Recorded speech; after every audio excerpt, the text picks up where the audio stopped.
This system doesn't work. You've got these unfunded liabilities and you've got these catastrophic debts and deficits. So when that money runs out, it's going to be a complete catastrophe. Why is it that people think that coercion is necessary for the organization of society? Can you imagine staring at the future without Bitcoin as the salvation, without the skyhook that gets you out of this inferno? Most widespread violations of the non-aggression principle that we have the most control over is if you're not angering anyone, you're not doing any good. You can't guarantee things, but I think it's our best shot. Have you ever wondered what happens to a peaceful philosopher when they actually threaten the status quo? Stefan Molyneux from Freedomain, with almost 1 billion views and downloads, the guy who's been evangelizing Bitcoin since 2011, didn't have to drink hemlock like Socrates, but was famously deplatformed in 2020. And now he's back on X and back in the spotlight. In this interview, we dive into what the government will look like in a hyper-Bitcoinized world, the 3 keys to truly changing society, the surprising link between Christianity and Bitcoin, and way more. If you're fed up with the existing system, stick around. Stefan reveals exactly how we can win. Going beyond Bitcoin to bring you the skills and insights you need to escape the fiat matrix, this is Mentor Sessions.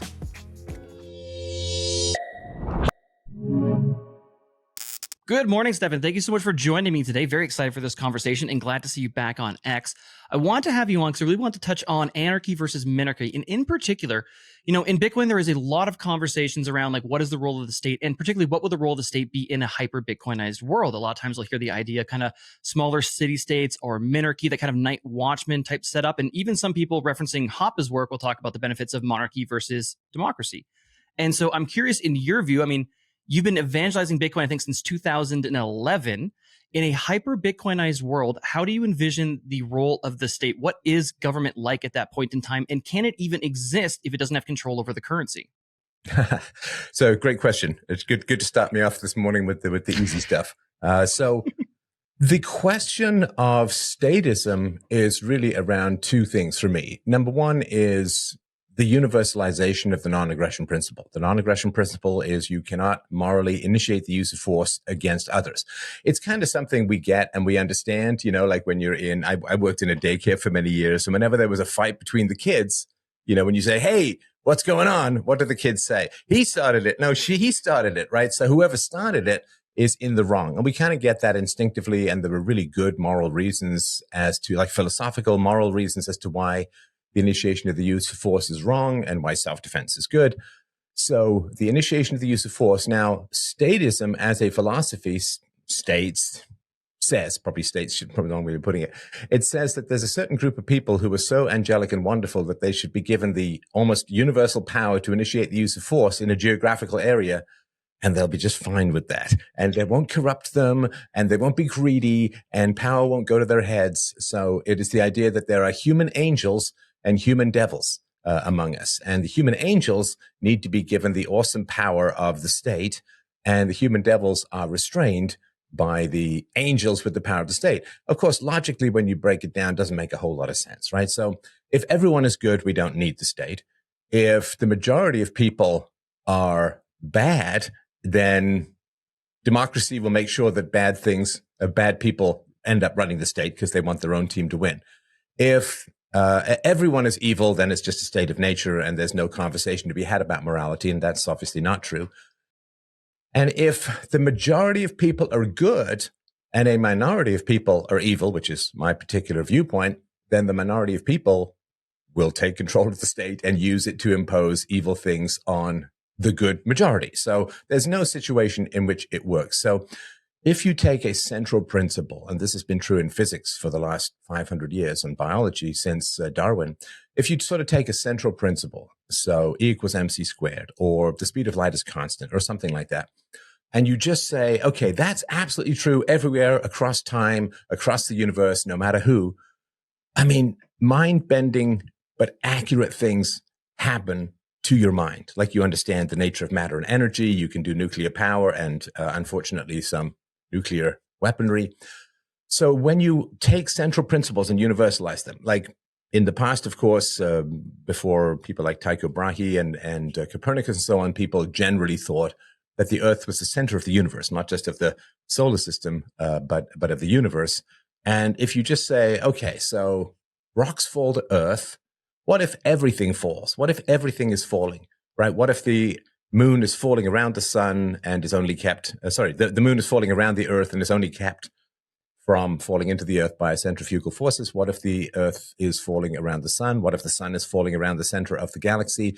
What if you just take this principle that everything falls, that gravity is a universal constant, and just apply it? Then you end up with a radically different but accurate view of the universe, and suddenly you can send probes past Jupiter and do incredible stuff. So when you take a central principle and you just universalize it, you get amazing things out of physics and out of biology and out of morality. So if you just take the non-aggression principle and the other side of the coin, which is respect for persons and property rights, you end up with a wild and remarkable system and way of understanding the world. So if you say, well, we're just going to say the ethics that we teach to kindergartners, we're going to just take as absolute and universal. Thou shalt not initiate the use of force, and thou shalt respect property, and in that way respect contract rights, which is just a form of deferred property rights. So we're just going to say what is right for a 5-year-old is right for everyone. No one gets to initiate the use of force. And then also, if we understand that all power corrupts, then there aren't these angels who are immune from power. You know, you often hear people say, it's like, well, the government should do this. And it's like, that's a lovely magic wand. And what you're doing is, as someone who is not corrupted by that level of power, you're thinking, well, I would be fine with that. People I know would be fine with that. They try and do the right thing. You know, if government took over healthcare, they'd just try to make everyone healthier. If government took over charity through the welfare state, they'd just try and help the poor so much. And pensions, you know, would never be used to buy votes. That would be wrong. And they'd always save up. Like, they tax everyone since the 1930s. They've been taxing everyone for retirement benefits in the US. There's nothing there. Nothing.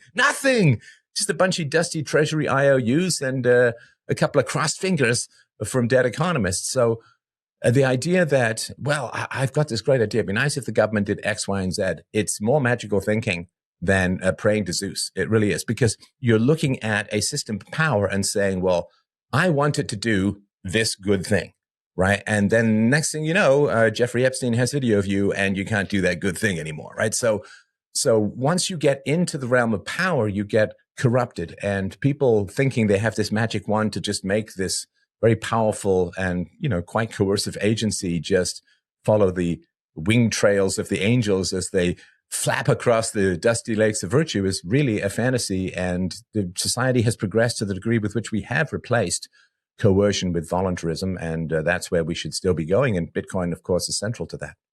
Beautiful. Can you expand on that? And so in terms of, I guess the question would be, is it sufficient that if we fix the incentives by changing the currency, that we would eventually get to that sort of state? Or is that alone not enough to actually make the transition? Is it sufficient to basically remove currency from the government? Does that result then in the downfall? Or is there more that needs to be done as well? Well, here's where I would advise everyone to put on their crash helmets and assume the position of whiplash, because here's where the conversation is going to go a little bit sideways to some of your listeners, but give me just a minute or two to make the case, and hopefully it will make sense. So, yeah, without a doubt, the power to create currency corrupts everyone who touches it. It's like the ultimate ring, a Sauron's ring is the power to create currency. I'm sure everybody knows this, so I'll just touch on it briefly. If you can counterfeit, if you can create money through central banking, then you hand it out to all of your friends who get to spend it at full value, and then it gets diluted as it moves through the economy. And those at the very tail end of the economy, those furthest from the centers of power, end up with double-digit inflation, which is what I think is hitting the U.S. at the moment, somewhere between 10 and 11%, and in some urban centers, 30%. So that level of power can't be handled by anyone. So when you take the human element out of the creation of currency and you put it into a mechanical situation where you have to trade electrical impulses for Bitcoin, as of course is in the case of Bitcoin, that's fantastic. When you take the transfer of value out of human hands, which is what Bitcoin does with the decentralized network, then you just take giant levers of power that corrupt everyone who touch it out of circulation. And that's to the relief of everyone in the long run. Even the evil guys don't end up benefiting from it, because the more evil you do, the less you can actually be loved and be happy.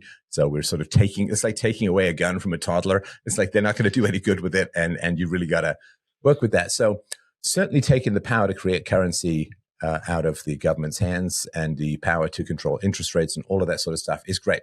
The other thing that we need to do, of course, is, and this was a big puzzle for me for like, I've been doing this for over 40 years. It was a big puzzle to me. Like, why is it that people think that coercion is necessary for the organization of society? And after a certain amount of really hardened thinking and trying lots of different approaches, I sort of finally kicked over the reason. And the reason in general is that as children, we are taught that violence is essential to the maintenance of order within the family and in school. And so all of our early childhood experiences, and there are some exceptions, of course, but for the most part, most parents hit their kids. Most parents yell at their kids. Most parents jam their kids, coercively down on the stairs for timeouts. Most parents send their kids to bed without dinner. Most parents neglect, right? They will emotionally cut their kids off if the kids do something they won't. They'll just storm around, not talk to their kids, slam doors, and that's really scary for kids. I mean,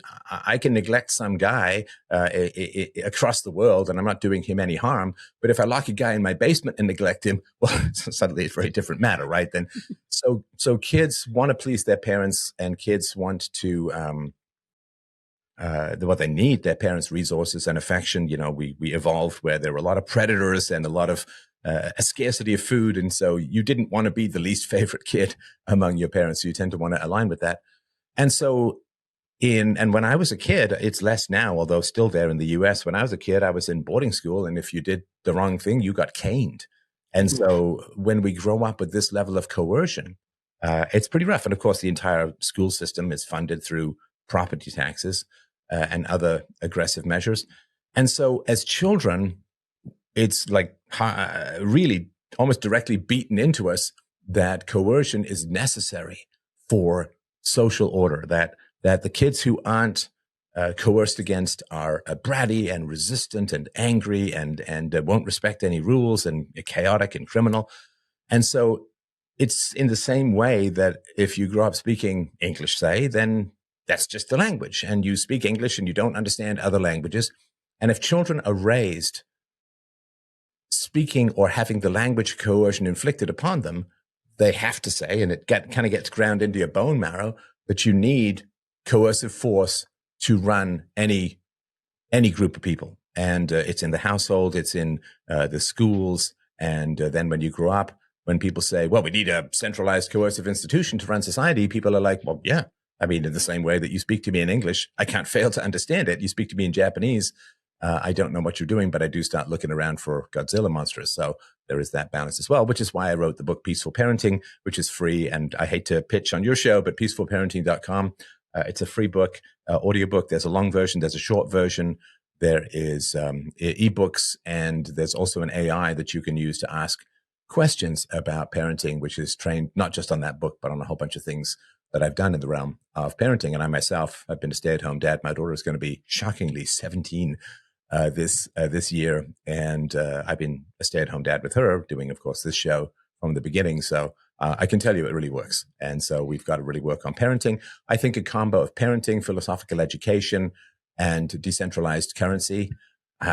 You can't guarantee things because of that old free will variable, but I think it's our best shot. It's very interesting, and I'm glad that you brought that up too, because I do see it's funny in my past, we'll say fiat life and those kind of other friends and from beforehand, not a lot of optimism, a lot of what's the word I'm looking for, natalism. They're not getting married, they're not having kids, they're not very interested in it, and they have a very dark kind of thing. Yeah. But on the Bitcoin side, I'm glad you brought that up. I see a ton of like babies being born, family formation, the same sort of thing. It's almost like being take care of the currency, they're able to then focus more on what's more meaningful and what's more important. And I see a lot more going on there too. So for anyone that's not familiar with the idea of peaceful parenting, right, my understanding is it's basically an extraction. It's just taking, again, the non-aggression principle applied to parenting and brought to its logical conclusions. But could you give us a quick overview on maybe sort of like the main tenets? And then the other question I want to tag onto the back of it is, how do we spread the ideas of something like peaceful parenting and even Bitcoin as well too?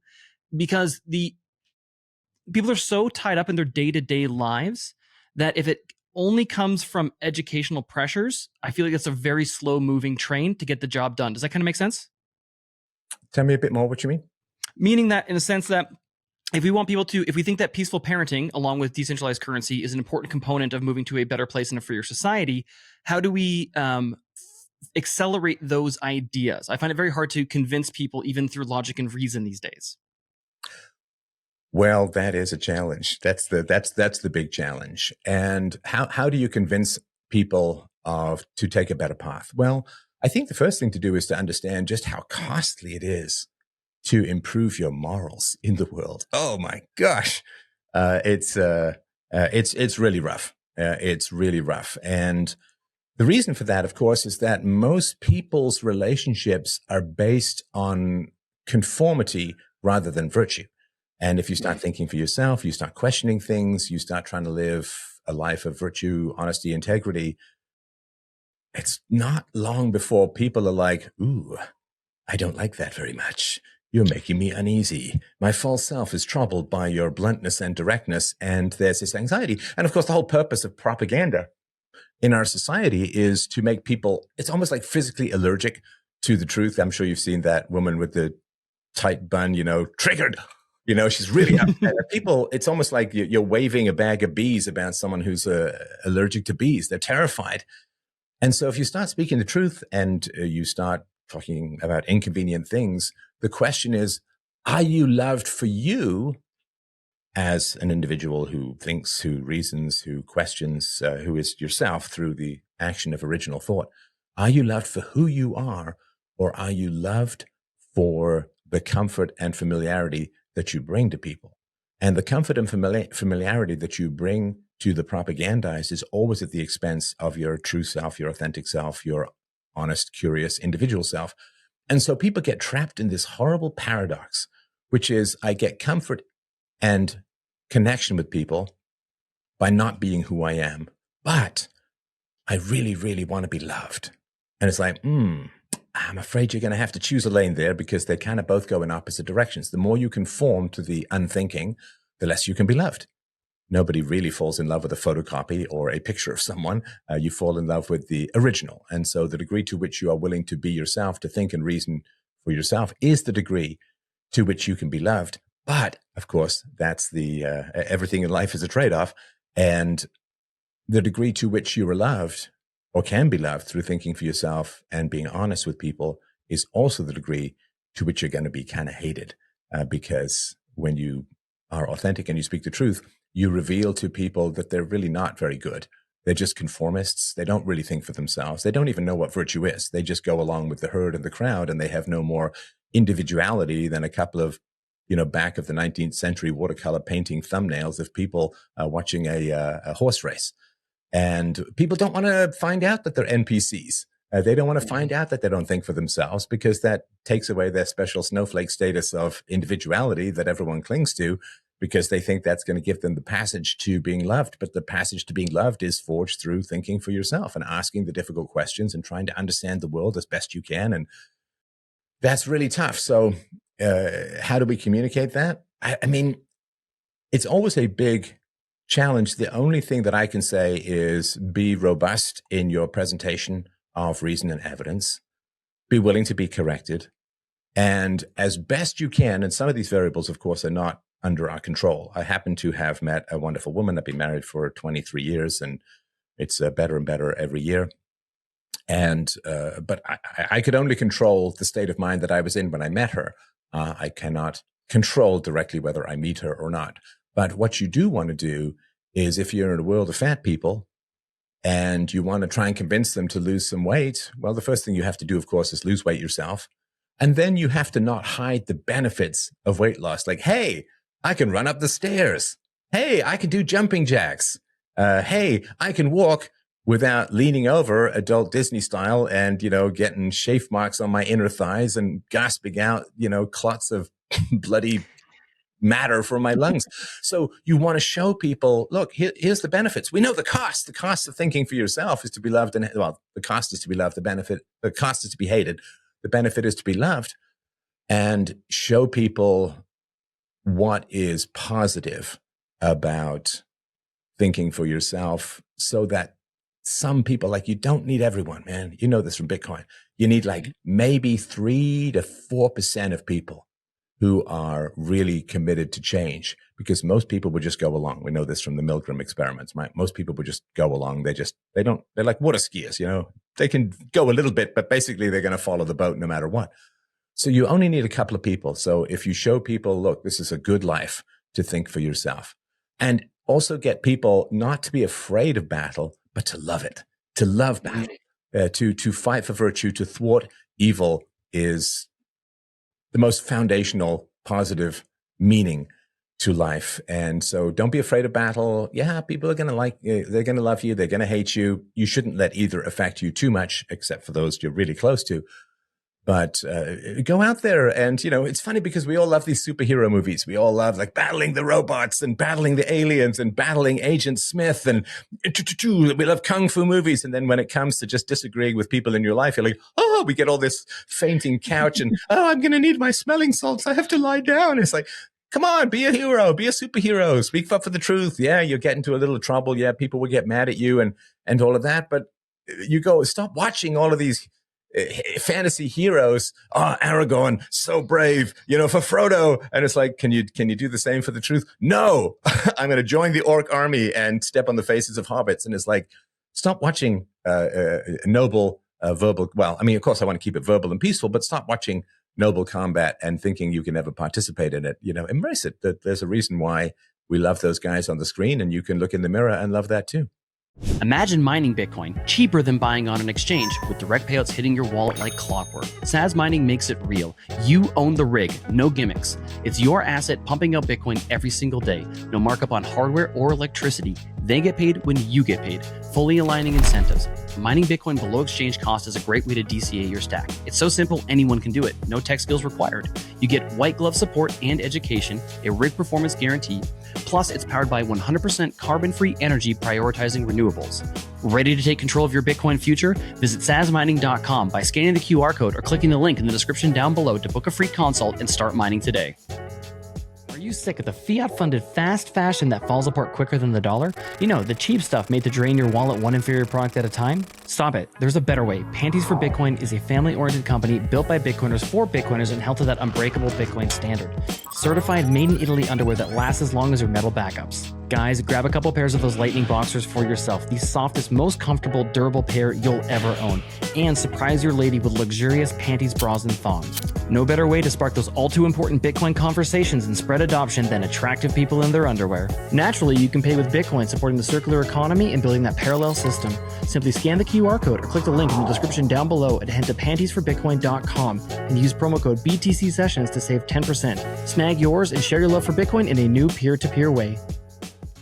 That's beautiful. I drew an immediate connection to the idea of like toxic Bitcoin maximalists, the guys on Twitter that are going hard. But it's the same thing. It's a what would you call it? Like a virulent adherence to the truth regarding Bitcoin, and just no fear to get out on Twitter and just debate with anyone and everyone. You'll see, these well-respected kind of New York Times economists getting taken down in the comments by anon accounts with, laser eyes coming right at them. I want to jump back for 1 second, because even with people that are deep into kind of these ideas, they've gone down maybe the Rothbard and the Mises rabbit hole, but they're still really struggling to see it actually get to completion, like the full anarchist state. It's kind of that like, well, it would be nice, but it's only possible in theory. You've done a lot of work historically with Everyday Anarchy and Everyday Anarchy? And I'm missing the other Practical one. Anarchy. Practical Anarchy. Thank you. Just to give people a bit of something to grab onto, because I think a lot of times it's just a lack of imagination. And again, being kind of growing up in a coercive system, you can't really see anything outside of it. The big ones that come up would be military, police, and conflict resolution, dispute resolution. Can you give us even a rough idea? We're in that hyper-Bitcoinized world. There's no state maybe at this point. Peaceful parenting has done its thing. How are those things going to be organized? Could you possibly do them voluntarily, Steph? Well, the first thing that I would say is anybody who thinks that the state is necessary to resolve disputes has never tried to resolve disputes using the state apparatus. Because if you've ever touched the legal system or you've ever touched dispute resolution using the state, it's crazy. Well, we said Candace Owens currently, I think, is being sued by Emmanuel Macron and his wife for their claims. And to me, it's just, obviously I'm not a lawyer, but to me, it's like, well, just get a DNA test and see, right? It's easy to solve. But she's talking about this thing's going to cost $5 million. to defend against these defamation claims, right? I mean, that is not a practical system for people to resolve disputes. So I would say don't start from the premise, well, we have something that works and you want to replace it with something that's untried. And it's like, that's not really the thing. So does it work at the moment? Well, let's look at, does dispute resolution work? Well, no, it's unaffordable for most people. And you got lawyers charging $500, $1,000, $1,500 an hour. You've got Byzantine law books. I've got a scene on this in my novel, The Future, where a lawyer from the future says that he left a state of society, went to a free society, because he's looking at these walls of law books and saying, how can we expect it? Ignorance of the law is no excuse. It's like, sure, if it's the common law and you've got 3 rules, respect property, don't initiate force, keep your word. Okay, I can understand that. A kid can understand that. But when you've got like, here's your 400 books of legal rules, some of which contradict each other, you cannot possibly expect people. Nobody knows, right? This is a Tom Lorenzo book, like everybody commits 3 felonies a day. They don't even know it.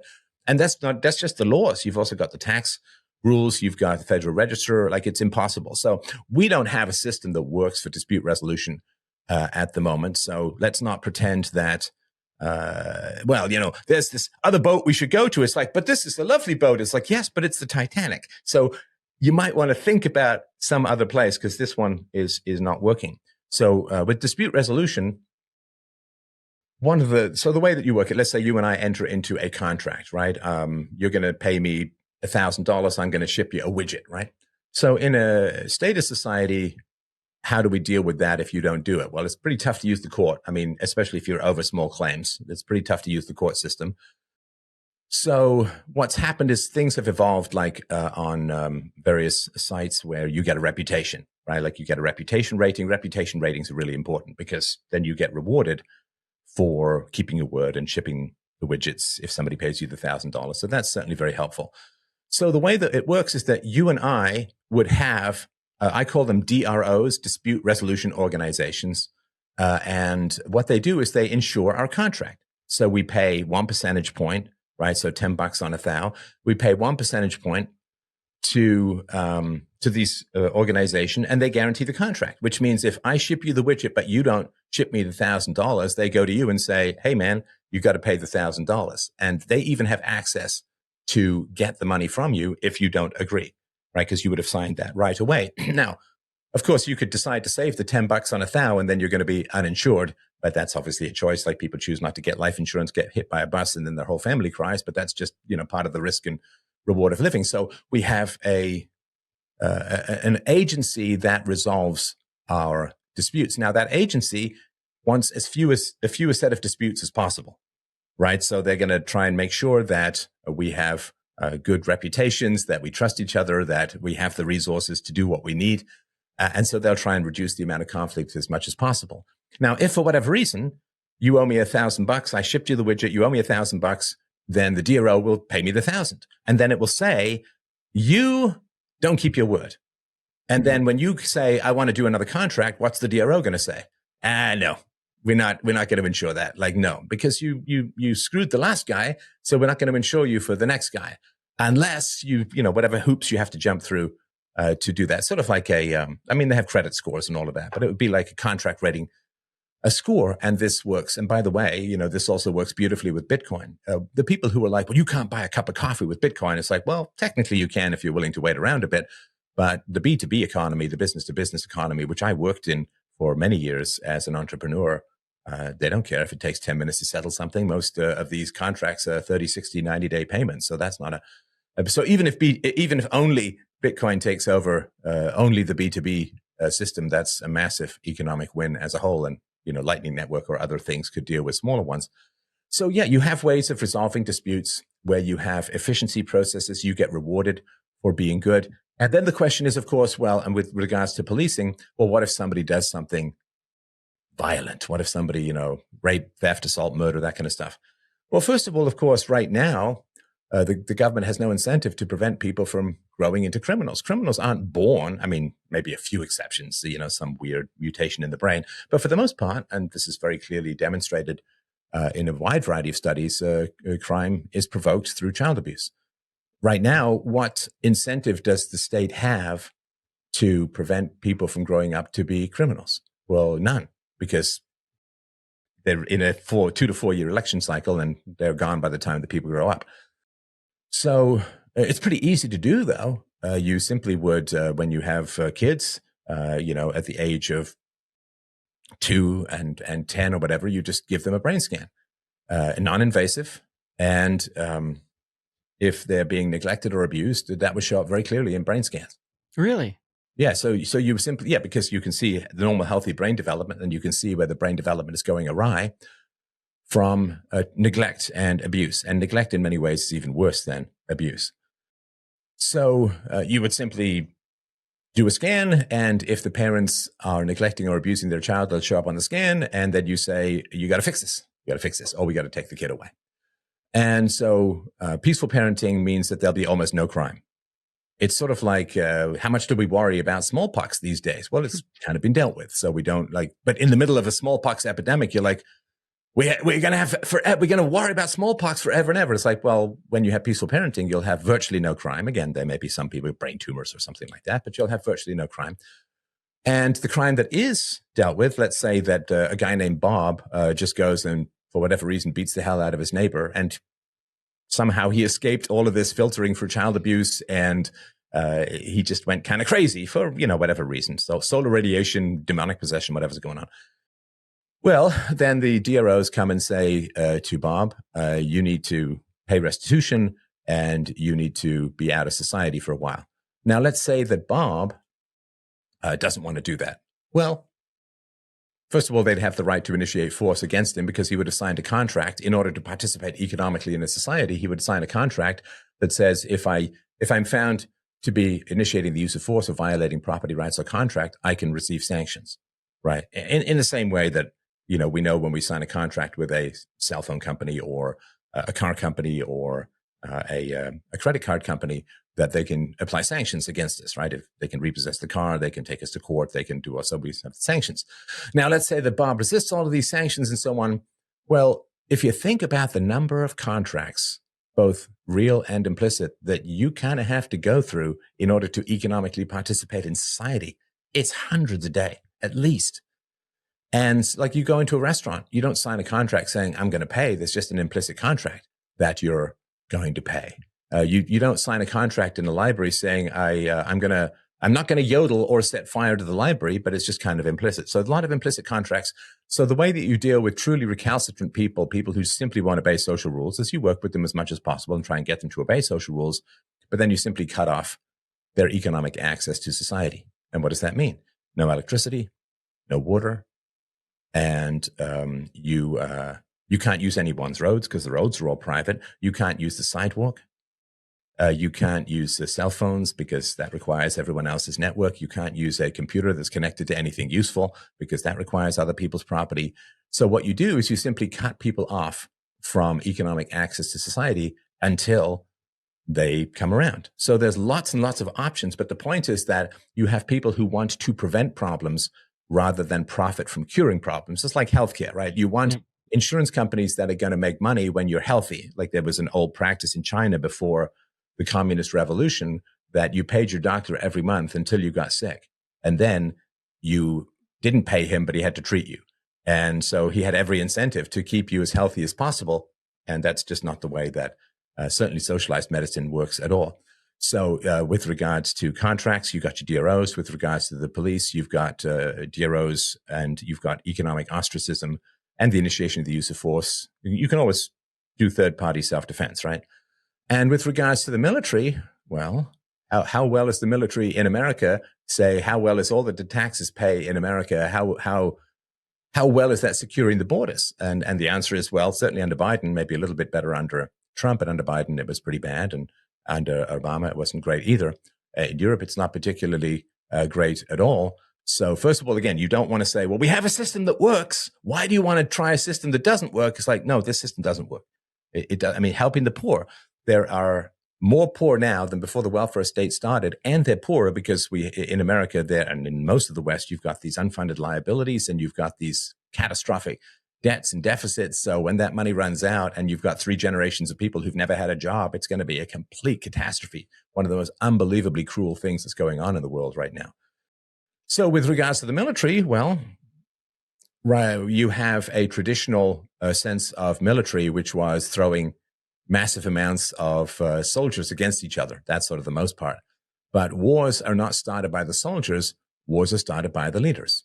And so I would imagine, I don't know for sure, but I would imagine that what would happen is you'd simply target the leaders of the other country if they were threatening you, and target them and whoever supports them in concentric circles relative to the center of power. And the other thing, too, is if you have to invade a particular area, let's just say whatever, right? And one of it is just a wild jungle with no organization, maybe a couple of indigenous people with blow darts and poison frog tips and stuff like that.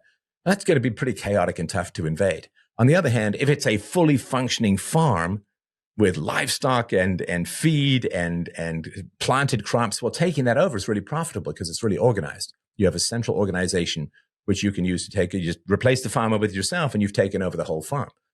So taking over a country is in fact taking over the state. It's taking over the existing tax system. If there is no existing tax system, if there is no existing state, then you're going into a state of nature with all these DROs, which have incredible free market incentives to prevent or resist that. Let's say that you do somehow manage to displace all of those. You've got an incredibly well-armed population that doesn't want you there at all, and you have no tax system to take over. You know, when the Nazis took over France in May of 1940, they took over the tax system. So people continued to pay taxes, and then that they were taking over the tax system, the existing functional farm, not a wild jungle of people with incredible intelligence and resistance. And of course, you can see, the last thing I mentioned, you can see what's happened when you have giant statist armies trying to deal with insurgents. It's not easy in the same way that when the Nazis were in France, they had to deal with the French resistance, which was very cunning. I mean, the French resistance was like, well, we're not going to kill the soldier. We're just going to really, really wound him, because that is going to be more expensive for the government to maintain. And so, you know, dealing with guys with shoulder-fired missiles in the back of pickup trucks and flip-flops is pretty tough. And so the argument would be that you'll get actually effective geographical, I can't really say national if it's a free society, but you'll get really effective geographical defense and preemptive stuff. If anything's coming up, you would simply try and, you know, take it. And the same way, you don't have to wait for someone to stab you in order to exercise self-defense. If there's storm clouds on the horizon, you can take proactive action to take out the leaders who are threatening you. And of course, because there's no, one of the reasons that leaders don't do this is they don't want to get into this escalating war of who's going to kill who. But of course, with a free society, there's no central leader to take out. So it's a much better, I would feel much more comfortable with that. I mean, and the last thing I'd say is if you look at what the free market has done with regards to just keeping you safe from crime, it was not the government that invented security cameras. It was not the government that invented all of these things that you can put in your house. Somebody opens a window with that and they call the cops immediately. This didn't come from the government. This didn't come from the police force.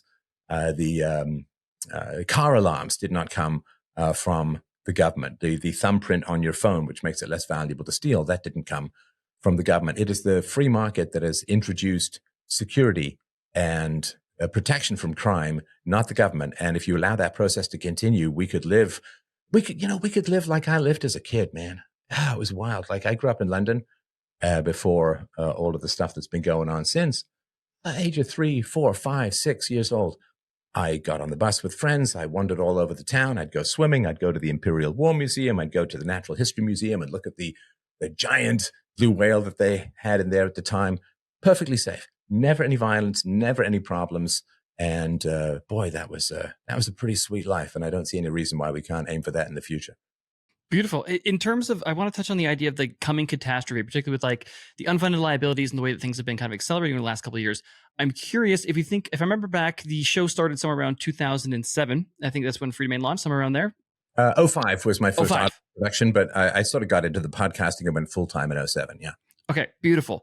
With that, since that time, in terms of freedom and kind of general society overall, have things been continuing to get worse, or was COVID potentially the peak? And regardless of that, do we have to kind of have the coming catastrophe in order to reset? Meaning, is there any way out of it, or no, we got to go through the storm and we're going to build something better on the other side? Yeah, I don't see any particular way that, the unfunded liabilities in the US are north of $200 trillion on an economy less than 20 trillion. So you really can't get out of that particularly easily. But I don't see any particular way for a soft landing. Of course, I was working for that for many years, and the soft landing scenario was my ideal.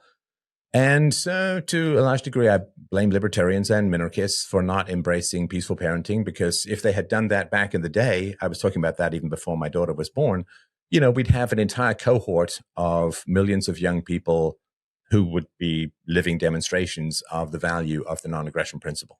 Because with regards to libertarianism, they're against violations of the non-aggression principle. Now, I don't know if it's because I was a business owner for so many years, but in a business owner scenario, you have to figure out which are the variables most under my control that are going to have the most beneficial effect, right? So, of course, if you're a business owner, if they lower taxes, that's a plus. But if you pour all of your energy into trying to get taxes lowered and don't actually produce any goods and services for the economy, then you're not going to make it as a business. So you have to figure out what variables are under your control. Now and this is all prior to Bitcoin, of course. So my case with libertarians was based upon sort of my business sorting algorithm. What are the most common violations of the non-aggression principle that we have the most control over? Well, it's not foreign policy. It's not the Federal Reserve. It's not the control of the interest rates. It's not inflation. The most widespread violations of the non-aggression principle that we have the most control over is child abuse. And I got these. I don't exactly know how to reproduce it. Like 1,000-yard stare. Like, bro, this is a conference in England. In English, why are you breaking into fluent Klingon mixed with some African clicking language? I don't know what you're doing. Like, no Elvish here.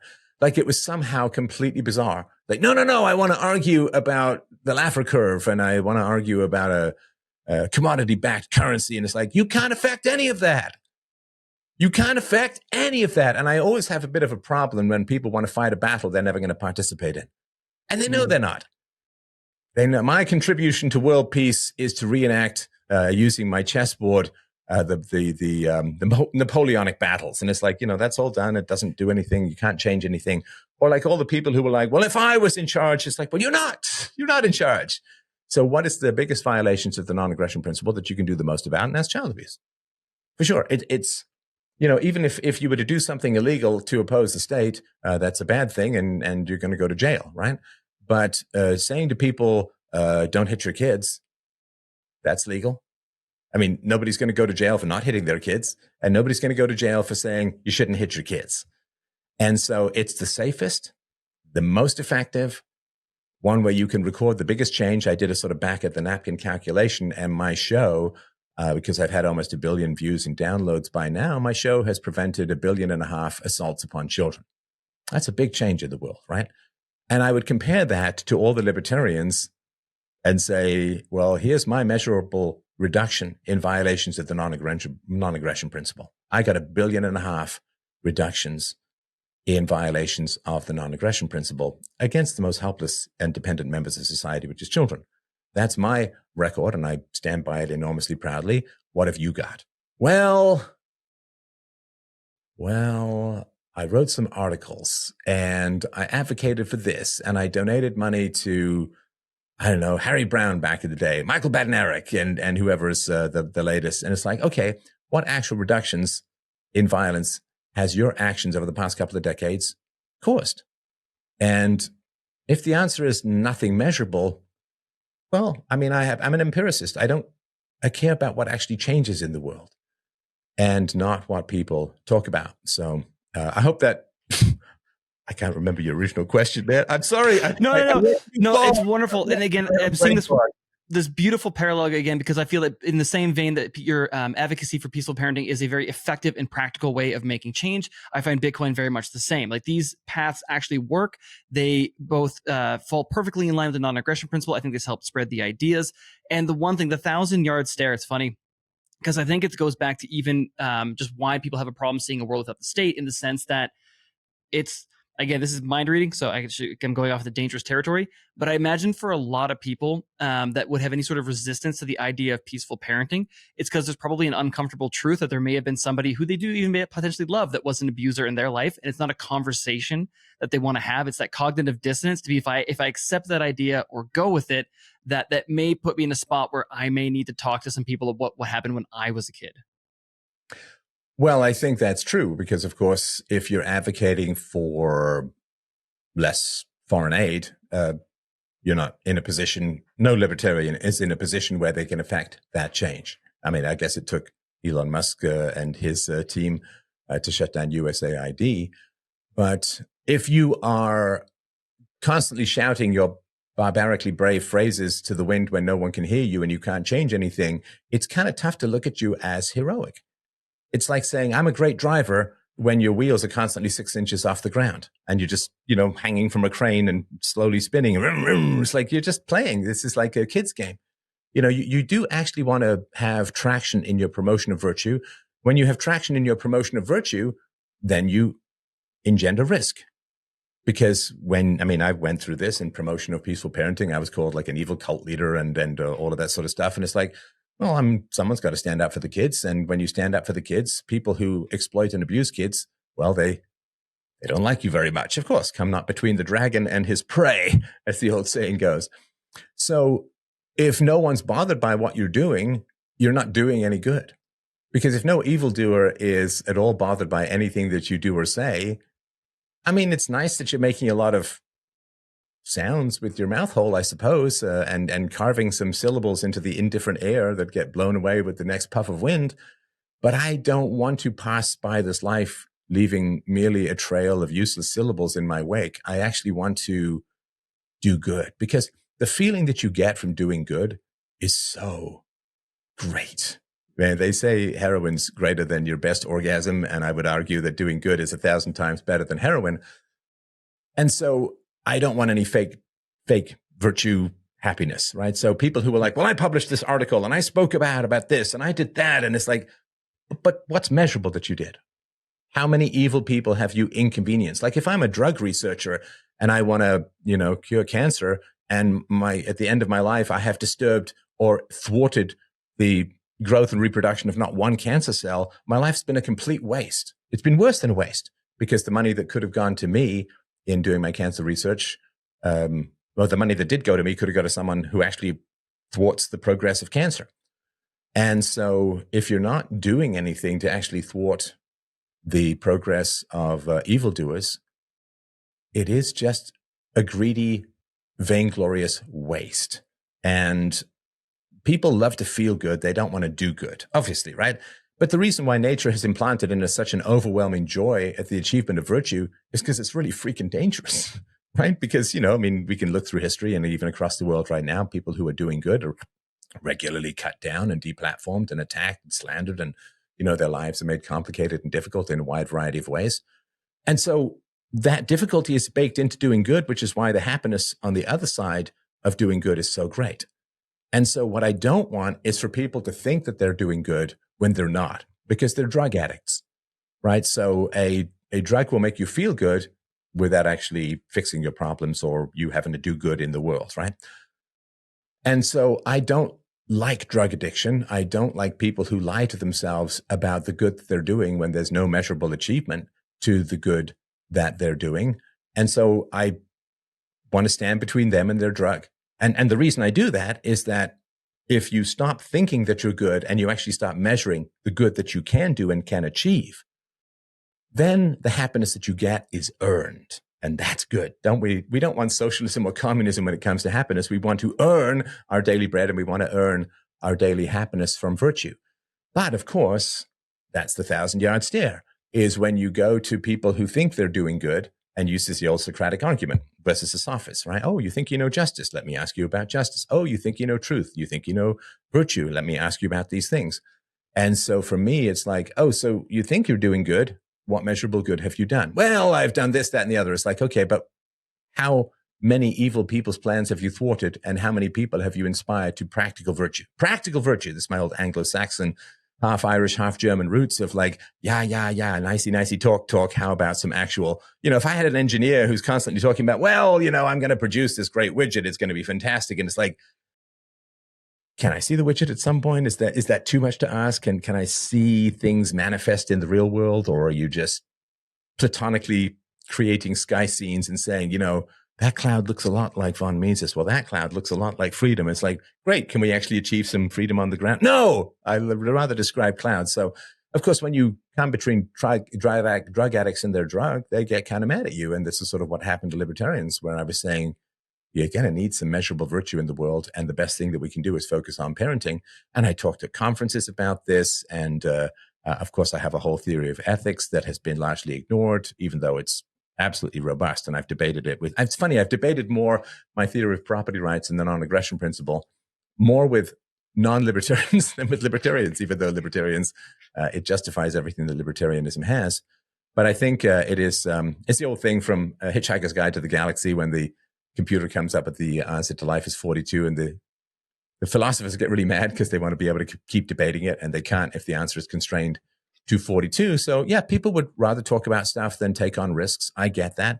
People would rather daydream than inconvenience evildoers who are going to give them some blowback. And I don't like that. I think if you're not going to engage in the practical actions of promoting virtue and are willing to accept the inevitable blowback from people whose evil intentions you're thwarting, then you should not pretend to be a hero or champion of virtue. If you're not angering anyone, you're not doing any good. And I just don't want people who provide the benefit of virtue without the actual achievement of virtue. And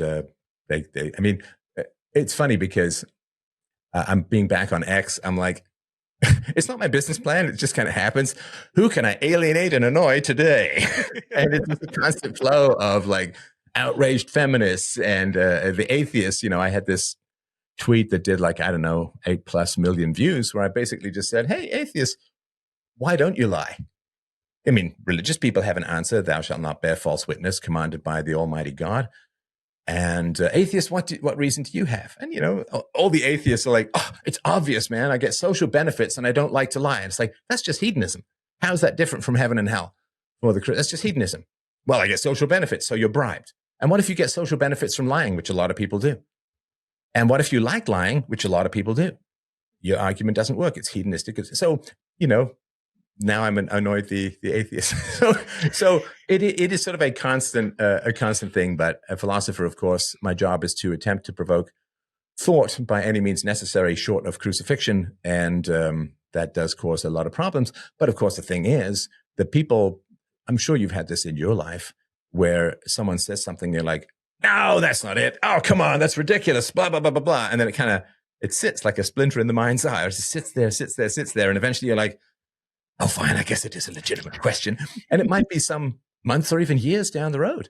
I mean, when I first got into philosophy, I got into Aristotle, I got into Ayn Rand and other people, and they all had this, well, here's the good, here's the virtue, here's the right, here's the, and I was like, yeah, that's really convincing. Yeah, the pursuit of excellence in the moral virtues, that's the best life. And Ayn Rand's, the whatever serves man's life's best is the rational, is the good. And I'm like, yeah, that's really good. But there was sort of a part of me is like, yeah, there seems to be some holes. There seems to be most moralists, like they're preaching diets to thin people. Like, well, if you're already good, then here's your justification. It's like, yeah, but what about the people who aren't good? How do we not necessarily convince them, but how do we know for certain that they're absolutely wrong? Like Ayn Rand says, that which serves man's life is the good, but lying and violence serves man's life a lot. I mean, I got deplatformed on lies. So it actually, served the people who wanted my audience very, very well. Thank you very much. So that's why it took me like 20 years of puzzling around this stuff before I remember sitting down just one day in my kitchen saying, I'm not getting up from this table. I drank a big giant coffee and I'm like, I know I'm going to have to pee, but I'm not getting up from this table till I solve this problem. So it's a bladder fueled philosophical breakthrough.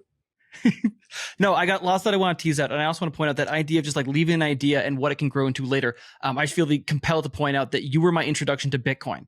And so that and what it grew into, it took time, was incredibly impactful on my life as a whole. I want to kind of pause on the idea of both the atheist, measurable good, and doing what's actually practical. I was listening to your conversation with Dr. Bob Murphy, reflecting on now that you're even going to church, I believe, right now as well, too. And the thing that stood out to me, and I don't really have a question here, it's more if I kind of want to get your intake on your thoughts on it, because I'm not sure what to make of it. So I saw a recent, not a great scientific analysis, but it was basically a personality breakdown of Bitcoiners. And Bitcoiners, I think it's the Myers-Briggs, were hugely overrepresented in INTPs, which is thinkers and logicians, and hugely overrepresented in INTJs, which are roughly 5.4% of the population, but for Bitcoiners, it's more than 50%. What I found particularly interesting about that... INTJ, you said the first one was sort of rational, logical. INTJ? Yes, the INTJ is your thinkers and logicians, and then that's INTP, my apologies, INTP, and then INTJs was the architects. And what I found particularly interesting about that observation is I wasn't surprised that those were overrepresented in Bitcoin. But what it did surprise me is that in Bitcoin, at least on Twitter and a lot of people that I interact with and talk to regularly, there is a strong undercurrent of Christianity and kind of spirituality within the Bitcoin community. And from a personality standpoint, the stats on thinkers and logicians in particular are the lowest religious group. They report the lowest strong religious beliefs. And I found that there was some sort of parallel, but I couldn't quite put my finger on maybe what's happening there. Seeing you, who wrote, I believe it was Against the Gods, seeing you coming from the atheist position and then now attending church, and then having these logician Bitcoiners also heavily invested, it seems, in Christianity. I don't know if perhaps it's a rejection of the state and that also being a little bit kind of an atheist organization, or if it's just purely empirical data. I just really want to get your thoughts on if you have any idea why Bitcoiners might also be kind of converging on that same conclusion. At least this is what it looks like. Well, I'm sure you remember the story of Jesus and the money changers. Oh yeah, I did an AI. Give me an image of Jesus flipping the tables, and of course it was Jesus doing a somersault over the tables because it's AI, right? Yeah. So it's not going to necessarily get my attention. But yeah, for sure. So the skepticism of corrupt money is foundational to modern Christianity. Now, I say modern Christianity because this is going back to Martin Luther. Of course, I was raised in the Protestant tradition and the Anglican tradition, which looks at the Catholic Church as got too big, got too powerful, and got kind of corrupt. So Martin Luther came out of a rebellion against some of the more financially corrupt practices of the Catholic Church. And so there were these indulgences. Indulgences were the idea you'd go to limbo and you'd spend, 10,000 years in limbo before getting to heaven. And if you sin, it's going to be 12,000 years. But if you give a certain amount of money to the church, they can take the excess virtues, of Jesus and the saints and then get you down to 8,000 years. So they were selling, 4,000 years less in limbo. And that did not seem quite the most elevated application of Christ-like morality.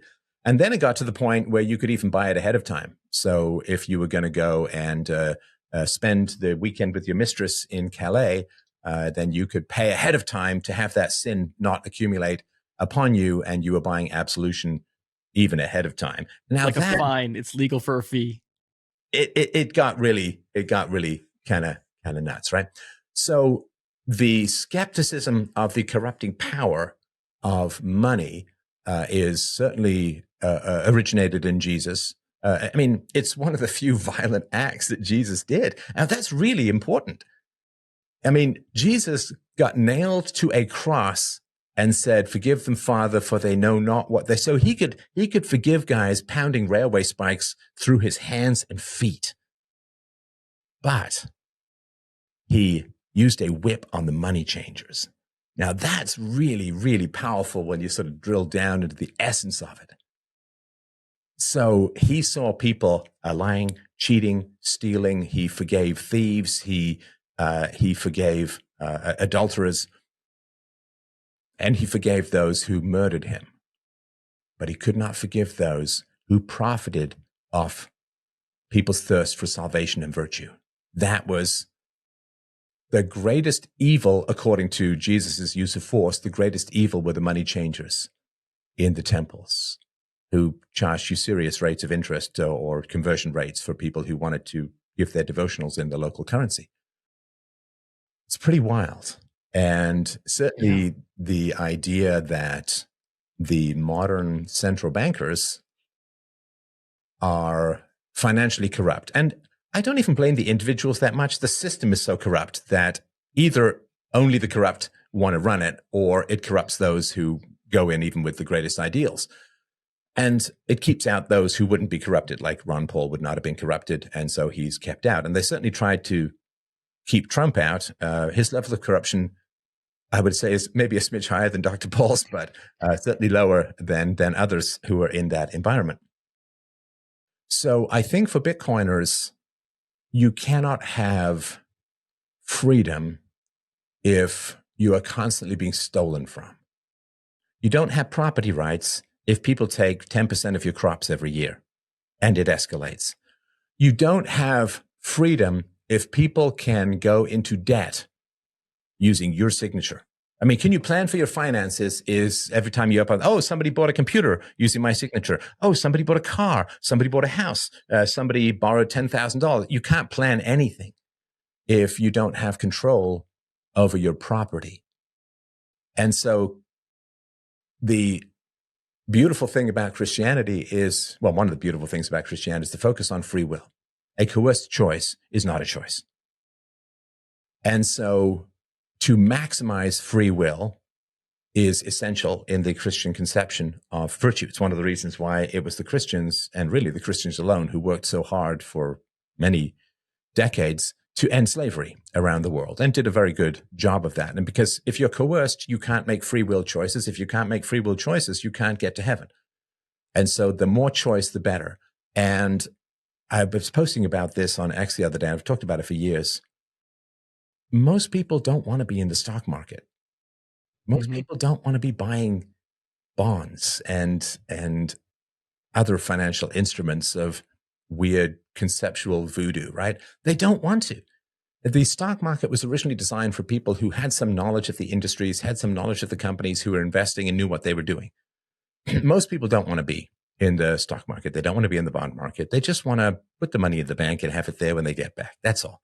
But when you've got inflation running at even at a couple of percentage points a year, you're going to lose it all by the time you retire.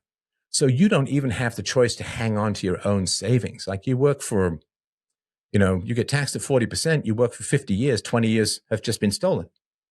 Just you were just a serf, a slave for 20 years working for others. You know that in various places in the West, your tax freedom day is past the middle of the year. First 6 months you work for the government. Last 6 months you get the table scraps for yourself.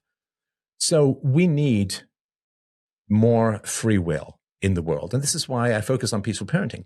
Children who are raised peacefully have choices. Children who are raised violently have mostly just reactions. They've got this trauma, this stress, this problem. This is why there's promiscuity and drug addiction and alcoholism and a lot of social conformity and so on, because people are unhappy in themselves. So they self-medicate through the dopamine of conformity or drugs or alcohol or sex or something, or gambling, some things like that. So all they're doing is reacting to managing the pain of their childhood. Children who are raised peacefully, they have a 360 view. They can do whatever they want. They're not running from pain and trauma and loneliness and so on, right? So they can actually make choices rather than just react to really negative internal stimuli. You don't have much free will if you're hiking in the woods and you suddenly notice a bear chasing you. I mean, you can't be like, hey, I wonder what song I want to listen to next. And I wonder if I want to go this way or this way, or maybe I'll sit here for a bit and have some snacks, as long as I'm not in places in Canada where they'll fine you $25,000 if you're not. Oh my God, yeah. Oh yeah, it's crazy. So if you're being chased by a bear, you have fight or flight. Like your entire existence has been reduced to fight or flight, and you have about the same liberties as someone in a prison. Actually, you have more liberties in a prison because you can do some things other than fight or flight. And so to maximize choice means to minimize the amount of predation and coercion in our lives. So I want people to choose if they want to go into the stock market, not to be forced into there because otherwise inflation steals their money. And to maximize choice is one of the goals of Christianity. And it certainly is one of the goals of Bitcoin. As you know, Bitcoin has outperformed gold gold since 2011. It's on pace with gold at the moment, even when the vast majority of people are still fairly unfamiliar with the orange pill. But I think the Christian goal of maximizing freedom, which means reducing compulsion, and the Bitcoin goal of maximizing freedom by reducing reactionary financial strategies that you're compelled into performing because inflation steals your money. You know, if you've got a good that is decaying, it's use it or lose it. And if you have a good that is appreciating in value, you know, it's funny. When I was first brought to Canada in 1977, and a candy bar was a dime. And now it's $1.50, $1.30, whatever it is, right? And that's just straight up theft. The money that is taken from you. I mean, if you put gold bars in the bank account, you come back in 10 years and they're 30% of them are gone, that's straight up theft. But if you put cash in your safety deposit box of your bank account, you come back 10 years later and 30% of it is gone, we've somehow become normalized to that. But it is straight up theft. Counterfeiting is the thief of value. And I would love for people to make decisions about their lives, not in hysterical, panicked, fight or flight reaction, because the bear of inflation is chasing them and their wallets through the woods. And when you put your money in some other place, some fixed place, I prefer Bitcoin to just about anything else, then you suddenly have choices because your money's just not being pilfered while you sleep. And, you know, if you wake up in the middle of the night and you think you hear a thump and a crash from downstairs, you don't have the choice to go back to sleep, right? You got to get up and do something with it because you're in a situation of fight or flight. And the general levels of anxiety, like, you know, mental health is getting worse. And, you know, there's lots of reasons for that. But I think one of the reasons is people just have this general anxiety that their lives are being stolen minute by minute through inflation. And, you know, we've yet to see the COVID stuff hit for real in terms of 40% of the US dollars ever were printed after 2020.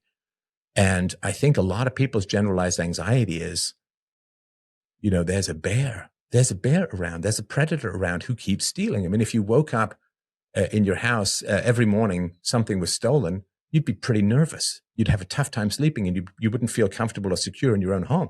You wake up, oh, the blender's gone. You wake up, oh, some milk is gone from the fridge. Oh, the box is gone from the basement. So somebody's coming in and stealing from you in your house every day, every night. You'd be really nervous and anxious. And I think that Bitcoin is also not only to give people back their free will and their choice because they're not being hunted by the bears of central banking, but it also gives them some peace and security and some mental health. You know, there was this old thing, would you take $1 million or be hunted by a creature for the rest of your life and blah, blah, blah. And it's like, but we are hunted by a creature every waking moment. I mean, during the time of this conversation, whatever money we have in fiat has diminished in value. And US dollars lost like over 98% of its value since 1913, since the creation of the Fed. I mean, that's straight up theft and money transfer. And, you know, I would have some respect for socialists if they talked about Bitcoin and ending central banking, but they don't because they want the ring. They don't want to end the ring. So I think that the coincidence of the maximization of free will is common to both the Christian mission and the Bitcoiners. And I think that's probably where those two circles overlap, if that makes sense. No, that's wonderful. I never considered it from that standpoint, and that does make sense. I also never considered that the story of the money changers in the whip was really the biggest example of violence compared to even being put on the cross. I got to think on that one a little bit more because that really you can fight back against, like a thief. You can fight back against him. Like a thief, you know, puts a knife and you can jujitsu him, or you can run, and you can choose to surrender your wallet or whatever it is. But there's something. But when your money is stolen by sort of shadowy statist or quasi-statist entities, and there's nothing, you can't fight back against that. And I think that's why Jesus got the most angry at the people who had the least choice. So, and why he forgave the people nailing him up was because they didn't accept that he was the Son of God. And so they didn't have the choice to treat him as anything other than a common criminal. And they believed that it was important to obey the state no matter what. So he said, they know not what they're doing. They don't understand that they have a choice. But the money changers were feasting and profiting off people's desire for salvation and virtue and communion with God. And that's pretty terrible. No, it's a very, very good observation. I'm curious, just quickly, even too, with looking at nation state adoption of Bitcoin, do you have concerns about that basically co-opting or centralizing it in any sort of meaningful way? Or do you think it can basically, it'll change them in the same way it may have changed other people? Oh, God above, please let nation states start adopting Bitcoin. Please, God, let's get as many Bitcoins into the wallets of politicians as humanly possible, because then they're invested in it and people tend not to shoot themselves in the foot.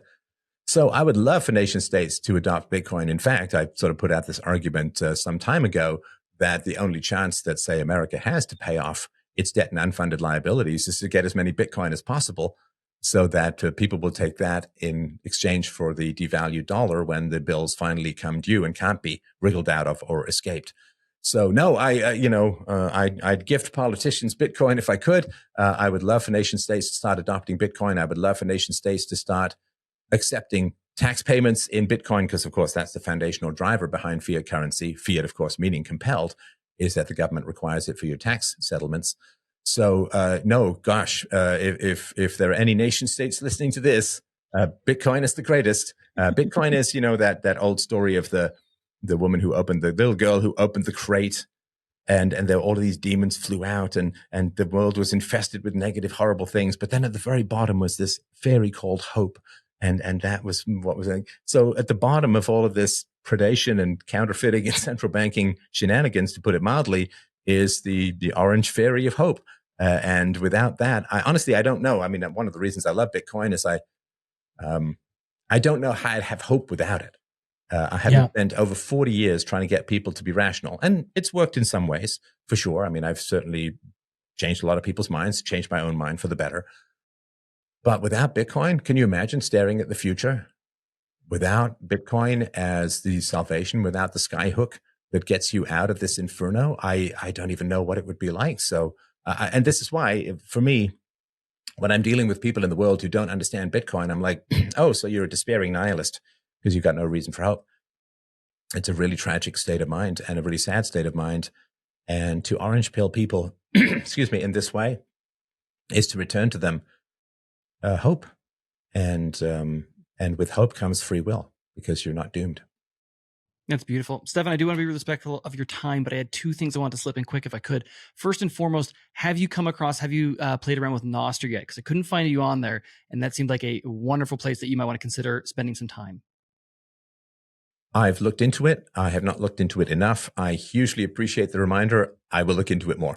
Okay, beautiful, wonderful. And then lastly, we kind of touched on it a little bit earlier on when you're talking about for peaceful parenting, you have the new AI generation. I found myself thinking last night, and it's really a shame, and this is gonna be rude, so please feel free to tell me off. I was thinking about like the works that you've done in terms of your books, and particularly like the works of fiction. And I found myself wondering if a fiction book can have the cultural impact that it once did, or if because it's kind of I'm wondering if it's a medium of art that's kind of moving into the realm of cursive. And the idea that I had is I was wondering if you'd ever given some consideration to taking some of your works of fiction in particular and turning them into full-on videos through AI generation. I've actually was talking about this some months ago. I have a novel. It's a huge novel called Almost, which takes a German family and a British family from World War I to World War II. It would be at least 200 million plus to make as a miniseries. I genuinely believe that certainly over the next, couple of years, maybe half a decade, that you will be able to feed a book into an AI and get a movie. Now, of course, you'll tweak it and you'll say you want this, that, or the other. I think it would be fantastic and wild.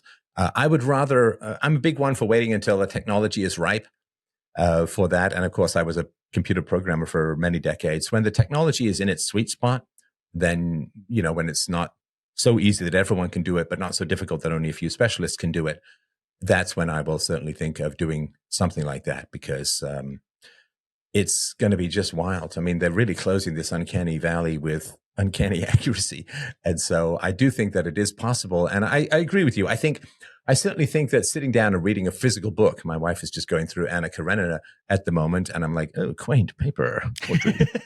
And so this is why I do record them as audiobooks, and I'm a trained actor, so I have some experience in sort of bringing this stuff to life.